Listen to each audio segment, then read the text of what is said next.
تو جوان بیٹے کی موت دیکھنا یہ وہی جانتا ہے جس پہ گزری ہو، وہی جانتا ہے جس پہ گزری ہو۔ میرے مقدر میں تھا، میں نے ہمیشہ دعا مانگی، یا اللہ مجھے اولاد کا صدمہ نہ دکھانا، یہ ہمیں اٹھا کے لے جائیں، ہم انہیں نہ اٹھائیں۔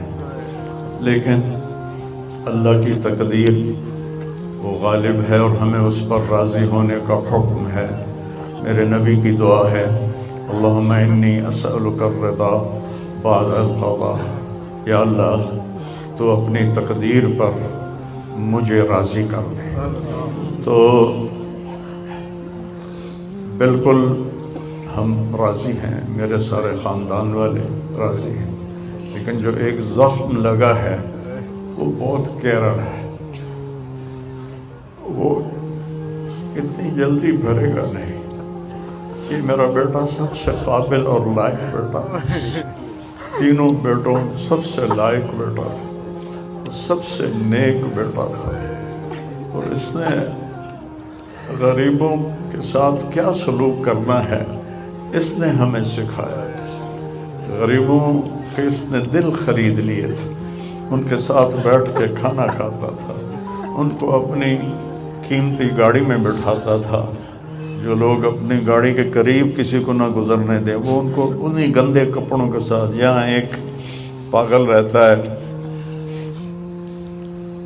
وہ میلے کچیلے گندے کپڑے پیشاب بیچ میں کیا ہوا اس کو اٹھا کے اور اپنی گاڑی میں بٹھاتا تھا۔ وہ ساری سیٹ خراب ہو جاتی تھی، لیکن وہ اس کو اپنی فیکٹری میں لے جاتا، پھر نائی کو بلا کر اس کے بال کٹواتا، اس کو نہلاتا، اس کے کپڑے بدلواتا۔ اس پورے گاؤں میں وہ پاگل صرف ایک شکل کو جانتا ہے اور ایک نام کو جانتا ہے۔ وہ نام تو پکار نہیں سکتا تھا، کہتا میاں میاں میاں۔ یہ صرف ایک اس عاصم جمیل کو وہ جانتا ہے، جو آج ہم سے رخصت ہو گیا، اور یہاں ہم بے بس ہیں اور اللہ کی تقدیر پر ہم راضی ہیں۔ اور السعید من وعظ بغیرہ، موت سے اپنی موت کو یاد کرنا چاہیے کہ ایک دن میرے اوپر بھی یہ آئے گا اور میرا بھی سانس نکلے گا اور زندگی کا دھاگا ٹوٹے گا۔ یہ اس بچے نے وہ کام کیا علاقے میں جس کو میں اپنی تعریف نہ ہو جائے، یہ اللہ کی امانت تھی، اللہ نے اس کو اپنے پاس بلایا۔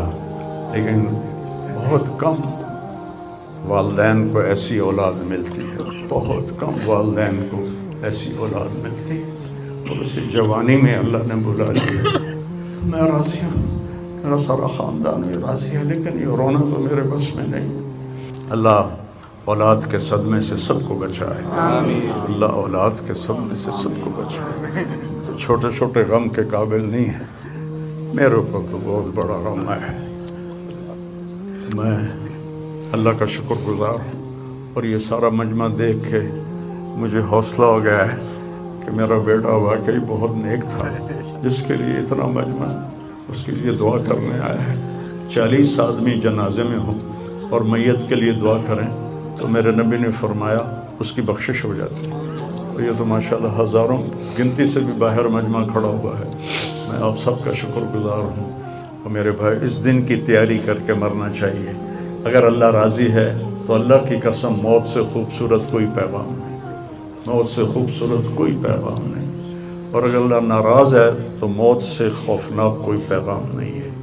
اور یہ میرا بچہ یہ اللہ کی محبت میں ایسے تڑپتا تھا جیسے کسی کو کوئی زخم ہو جائے اور وہ تڑپتا ہے۔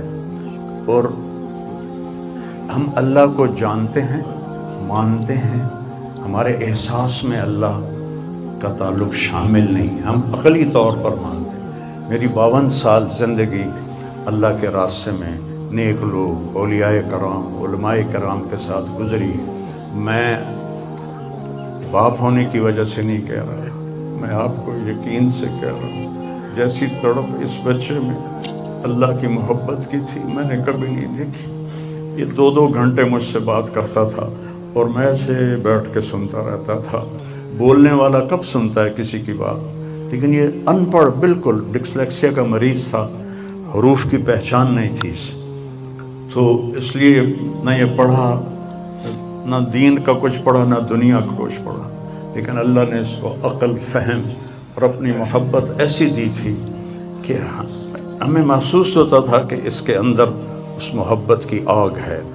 اور اپنی ماں سے کہتا، ماں دعا کرنا میں مر جاؤں، میں اللہ سے ملنا چاہتا ہوں، میں اس گندی دنیا سے تنگ آ گیا ہوں۔ 30 سال کی عمر میں اس نے یہ کہنا شروع، میں جانا چاہتا ہوں، اگر اللہ مجھے کہے کہ تو نے رہنا ہے یا جانا ہے، 1 سیکنڈ میں کہوں گا مجھے تیرے پاس آنا ہے، مجھے تیری ملاقات کا شوق ہے۔ اور مجھ سے پوچھتا، بابا آگے اللہ ملے گا مجھے؟ میں نے اس سے بڑی باتیں کرنی ہیں، مجھ سے ملے گا؟ میں نے کہا انشاءاللہ آج تم ملو گے اپنے اللہ سے، ضرور ملو گے، تیری تڑپ، تیری تمنا رہتی تھی میں اللہ سے ملوں۔ میں نے اپنی زندگی میں صرف ایک آدمی دیکھا ہے، یہ بچہ جس کے احساسات میں اللہ کی محبت تھی۔ احساسات جیسے ہمارے درد ہمارے احساس میں بھی جب شامل ہوتا ہے پھر ہم ہائے ہائے کرتے ہیں، اور جب تک شامل نہیں ہوتا تو ہم چلتے رہتے ہیں۔ اس بچے کو اللہ نے اپنی قدرت سے یہ تعلق اور محبت عطا فرمائی تھی، اور بس میں اور کیا تعریف کروں، میرا تو سینہ ویسے ہی زخمی ہے۔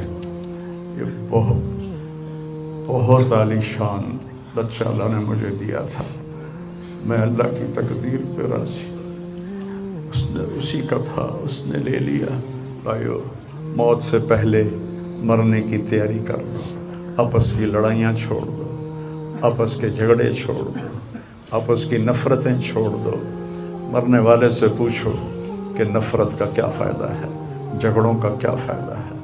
معاف کرنا سیکھو، معافی مانگنا سیکھو، معاف کرنا سیکھو، معافی مانگنا سیکھو۔ 5 نمازیں ہیں، کوتاہی نہ ہو۔ سال کے بعد روزے آتے ہیں، بیمار ہو تو اللہ کہتا چھوڑ دو۔ حج اور زکوٰۃ پیسے والوں پر ہے، تو ٹوٹل ایمان کے بعد 2 باتیں ہیں، ایک نماز ہے اور ایک روزہ ہے، اور اس کے بعد ایک حدیث میں سنا کر ہم جنازہ پڑھتے ہیں۔ میرے نبی نے فرمایا 4 باتیں سیکھ لو مجھ سے، 4، اب 5ویں بھی نہیں، 5ویں نہیں، 4 انگوٹھا کر کے کہ 4 باتیں مجھ سے سیکھ لو تو پھر دنیا بھی تمہاری ہے، آخرت بھی تمہاری۔ صدق و حدیث، ہمیشہ سچ بولنا، ہمیشہ سچ بولنا۔ آج نیت کرتے ہو؟ حفظ و امانت، کسی کو دھوکہ نہ دینا، کسی کے ساتھ 2 نمبری نہ کرنا، کسی کو اپنے مفاد اور پیسے کے لیے، اپنے منصب کے لیے اس کے ساتھ دھوکے بازی نہ کرنا۔ تیسری بات، حسن و خلیقت، اپنے اخلاق اچھے رکھنا، گالی، غیبت، الزام تراشیاں، جھگڑے، یہ چھوڑ کے اچھے اخلاق والے بن جاؤ۔ اور چوتھی بات فرمایا، عفت فی طعمت، رزق حلال کماؤ۔ اب سارے مجمع سے میری اپیل ہے، آج کے بعد نماز پکی کرنی ہے اور سچ بولنا ہے اور کسی کو دھوکہ نہیں دینا اور اپنے اخلاق اچھے کرنے ہیں، کسی کو گالی نہیں دینی، کسی کو بے عزت نہیں کرنا، اور رزق حلال کمانا ہے۔ تو انشاءاللہ میرے نبی کا وعدہ ہے، دنیا بھی تمہاری ہے، آخرت بھی تمہاری ہے۔ آؤ ہم اپنے بیٹے کو رخصت کریں۔